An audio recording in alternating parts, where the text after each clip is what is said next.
This video is sponsored by Humblewood Beyond the Canopy Kickstarter. Also, we got Jawbone. Look at him! Hello?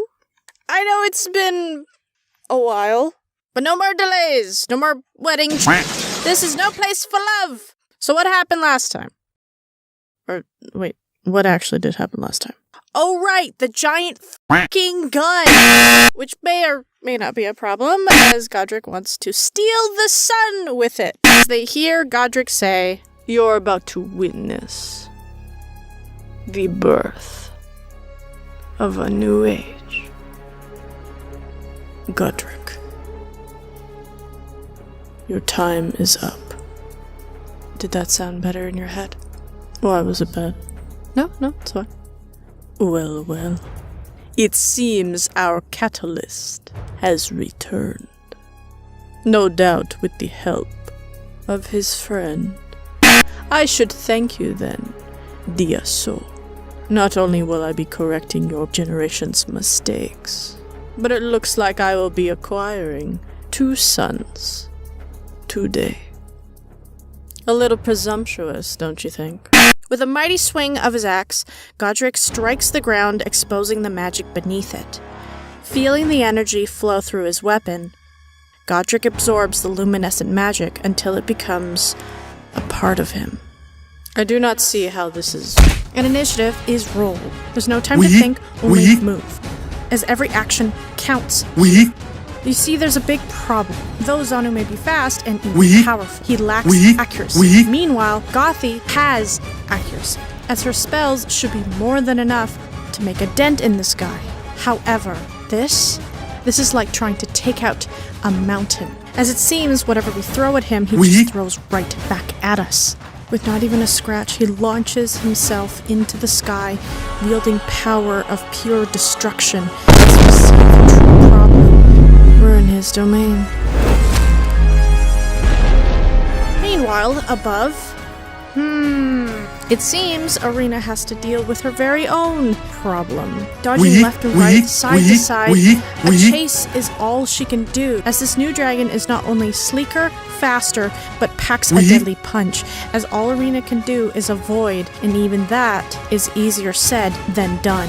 Running through the streets of Rachaka, Sips and the gang hit a bit of resistance, but nothing that can't be handled by magic. So with a quick use of a portal, they arrive at the tower to find a problem, as the tower seems to be giving off solar flares that are lashing out from an unstable structure, as when hit by these flares, it obliterates people.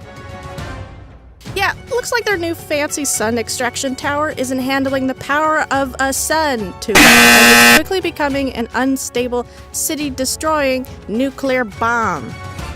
Are you f***ing kidding me? Reporting some death, Jack and Masika find their way to discovering the door to the main power source, as Felix just says...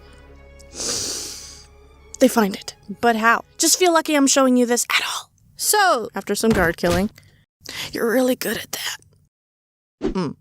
They enter the Wi-Fi room, or the main power source.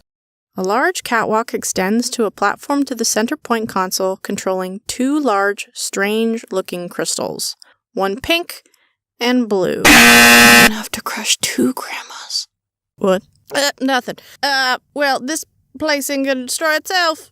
Looking over the center console, Jack notices some damage, as it seems some earthquakes have caused some debris to come down, breaking things. It should be okay. However, it was not, as Jack finds a bit of a snag on the destroy the power source to put the Foreclaimers back into the Dark Ages thing.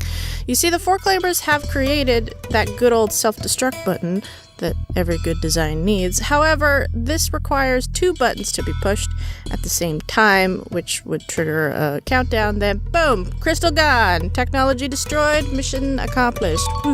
But the console has been damaged, and the countdown timer doesn't work.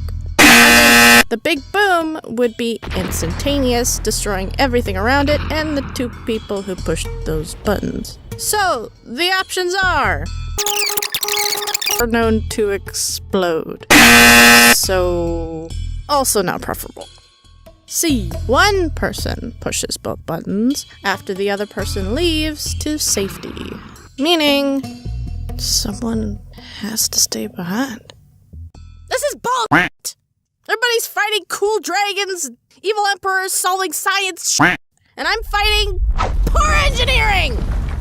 I thought they were smarter than this. Time to go! Navigating through a crumbling empire, the ground shakes as the world around them cracks beneath their feet. Sips and the group manage to dodge, dash, and dance around certain death with some good old dice rolls, till eventually they find the main core of it all. Which looks a little f***ed up, as the main controls seem to be melted and destroyed, so turning this off isn't going to be a simple button. It's kind of weird though, because Forclaimers are known to be master engineers and all, but this almost seems like they were rushed. Then, we see more power crystals being used as batteries. Hooray! Murdering of his own people. Yay! This guy sucks so bad. So now comes the task of shutting this thing down before it steals a sun and blows up the city. You wouldn't happen to know nuclear physics now, would you? Why didn't I bring a nerd? Now look, I am not an engineer. I draw pictures for a living. So my knowledge of nuclear physics is kind of sparse. And my monkey don't know better. So bear with me. You see, think of the sun extraction machine like a giant nuclear-powered vacuum.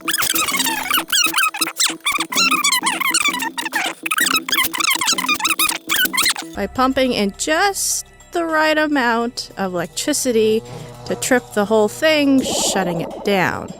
But too much power and it might blow up. So really, this whole plan revolves around Sips essentially needing to be gentle, precise, and subtle with his electric magic.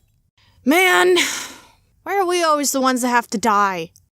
Can't somebody else take a turn? I'll do it. I'll stay behind, push the buttons after you go.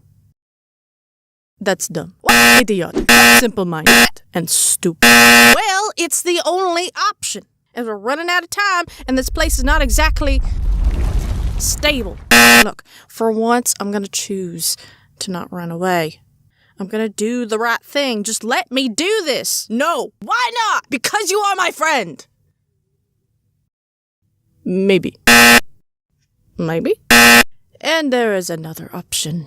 Masika explains that essentially if both her and Jax shoot their crossbows at the same time to hit each button, it will give them enough cover and distance to avoid incineration. But the buttons have to be pushed at the same time or it won't work. And it seems they can't take their time with it as this place is kind of falling apart. And oh look, there's some guards coming. Yeah, Felix is really trying for a TPK even with his own NPCs on this. So, with all of this, it's gonna mostly rely on timing, accuracy, and a roll. Oh good, so first we're gonna humiliate me, and then we're gonna die. Well, it will not matter if we die from the guards anyway. If we live, I'm definitely gonna teach you more about encouragement. Now I'm going to count down, and we're going to shoot together. Okay, I am not a religious man, but 3, 2,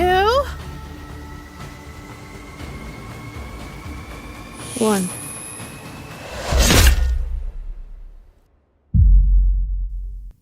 Time's up.